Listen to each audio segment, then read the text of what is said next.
Hace poco en Argentina se escogió al grupo de legisladores de Buenos Aires. Se escoge primero en Buenos Aires y luego se escogen los diferentes sitios del país, en otros distritos del país. Resulta que esas elecciones están, en ese caso, perdió La Libertad Avanza, que es el partido del presidente Javier Milei, perdió la mayoría de los escaños, quedando casi todo ocupado por personas del partido peronista, del grupo peronista. Los peronistas han estado con muy poco, creo que con una interrupción, estuvieron, en el caso de Macri, estuvieron gobernando por los últimos 30 años y resulta que en el caso de Macri, en realidad, Macri cometió un par de errores que todavía se le están cuestionando, pero mantuvo un cierto control de la economía.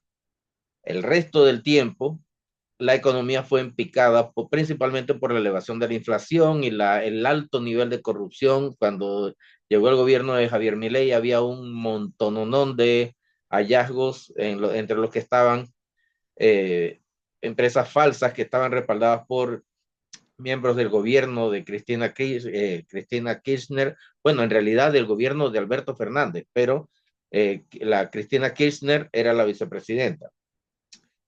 Ahora, cuando Javier Milei perdió en esas elecciones, salió a relucir el significado de cierto adagio, cierto refrán, que dice que cada pueblo, todo pueblo, tiene el gobierno que se merece.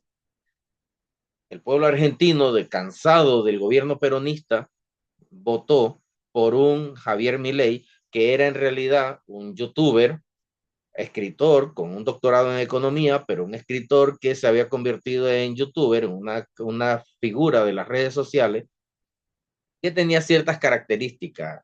El decir las cosas directo y sin ambaje, esa rebeldía, el cabello despeinado, parecía un león al hablar y lo relacionaron con eso en la campaña.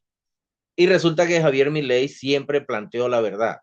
Argentina estaba en su peor momento cuando hace 60, 80 años estaba liderando la economía mundial y estaba en su peor momento ahora, pero él podía elevarlo, pero iban a tener que pasar por una crisis muy, muy, muy intensa en la que las cosas iban a sentirse mucho más estrechas de lo que aún estaban.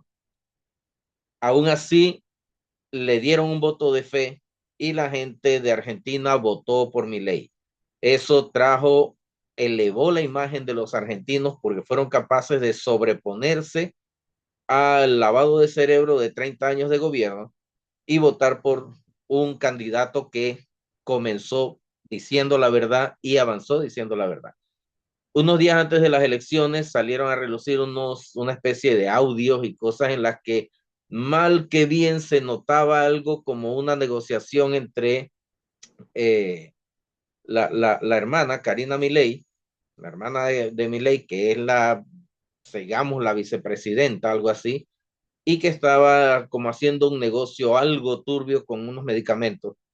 Después se vio que no era eso, pero en ese momento eso influyó en que mucha gente perdiera la fe y enseguida votaron en contra del partido de Milei. Resulta que hay otras elecciones en las que se van a escoger el resto del país y se perfila como que podría perder esas elecciones. Y de pronto, tras que ya en esas elecciones anteriores de la legislatura de Buenos Aires, ya la economía se desbarató de momento porque el riesgo país se elevó muchísimo, empezó a medirse en hasta creo que 1.200, una cosa así. Panamá, para que tengamos una referencia, Panamá tiene un riesgo país en este momento de 2,36 creo que es, y Argentina subió a 1.200 el riesgo país. La inflación enseguida empezó a notarse porque el dólar, la gente empezó a retener el dólar y el dólar bajó. Las empresas que estaban ya instalándose en Argentina retuvieron sus fondos y aquellos que estaban empezando a invertir también retuvieron su inversión y comenzó a sufrirse entonces el impacto de esa pérdida.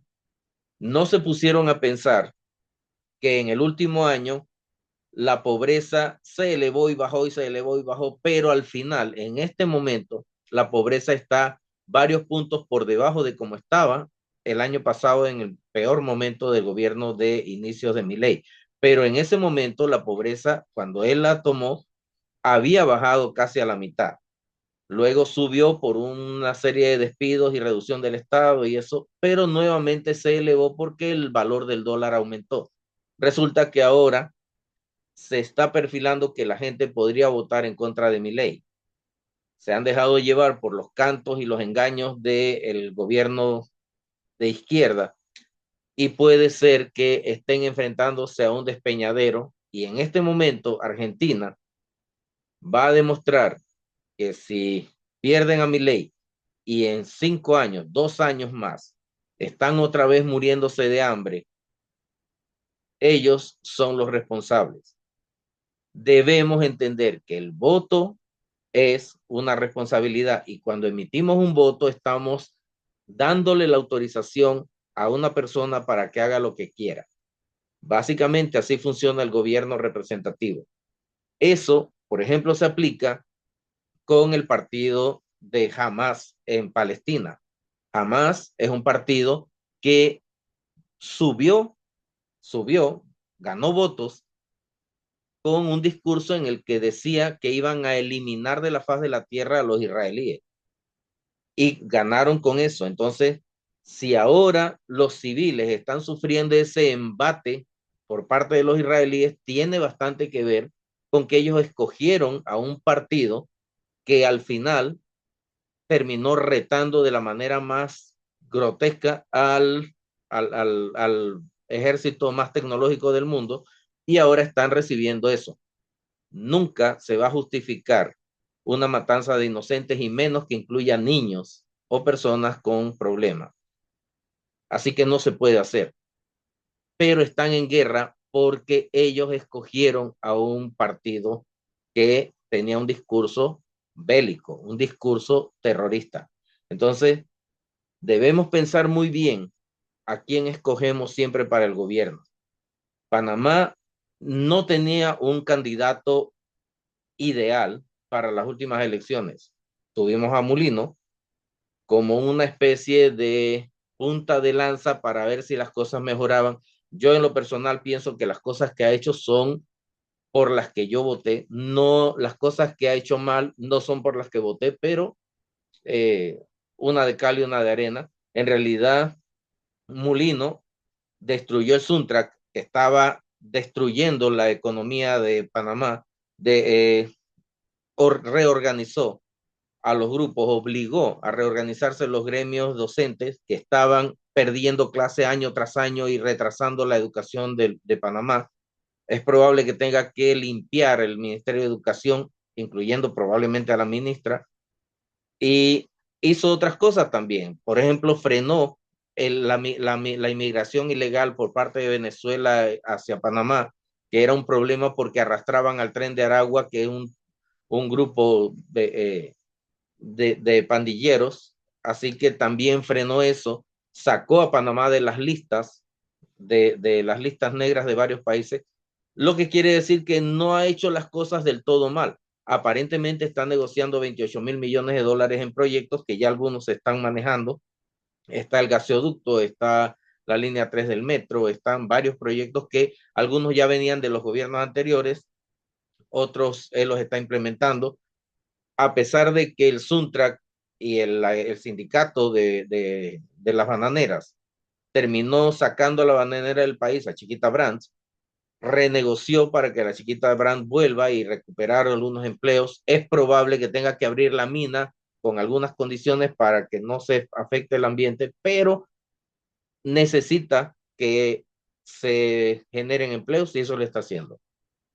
Pero lo que debe quedar claro es que tanto en Argentina como en Palestina, como en cualquier parte, el pueblo, si no sabe votar, va a tener un mal gobierno. Y la gente, nosotros en Panamá, escogimos a Mulino porque era lo mejor que había. Ninguno de los otros iba a hacer las cosas mejor que él. Probablemente muchísimo peor que como la está haciendo él, muchísimo peor, ¿ya? Pero el producto O sea, ese producto, el no tener candidatos, es producto de muchísimos años, tal vez 30, tal vez 100 años de estar vendiendo el voto. Se está vendiendo el voto permanentemente. Votan por un representante porque les consigue un par de carros de grava o porque les consigue un par de hojas de zinc. Votan por un representante porque les pagó $40 por pegar pancartas por 2 días. O sea, votan por alguien, no importa quién sea. Y después vemos cómo ese representante está siendo investigado y tiene problemas porque hay malversación de fondos, que es lo que está pasando en todos los corregimientos en Panamá. Asimismo pasa con diputados que después se suben el salario, jueces que se suben el salario porque son nombrados por gente que está comprando y vendiendo votos permanentemente. Nuestra universidad, perdón, se está quejando de los problemas en UNACHI, pero vimos los votos venderse. Profesores que vendían sus votos siguen vendiendo sus votos porque les conviene, porque les nombran a un primo, les nombran a la esposa, les nombran a un hijo o les suben el salario administrativo que lo hacen. Entonces, en algún momento se vuelve contra ellos eso, pero están vendiendo sus votos. Incluso en una institución tan académica como debería ser la universidad, vemos eso permanentemente y nuestra universidad es completamente política. Entonces, yo creo que tenemos que pensar muy bien a quién le damos el voto, no a alguien que llegue prometiendo cosas para mí en lo personal, sino alguien que tenga un plan de trabajo verificable y que tenga una trayectoria que indique que puede cumplir con ese plan. Eso mismo debe aplicarse en las instituciones y en el país. Veamos qué pasa, díganme qué piensan.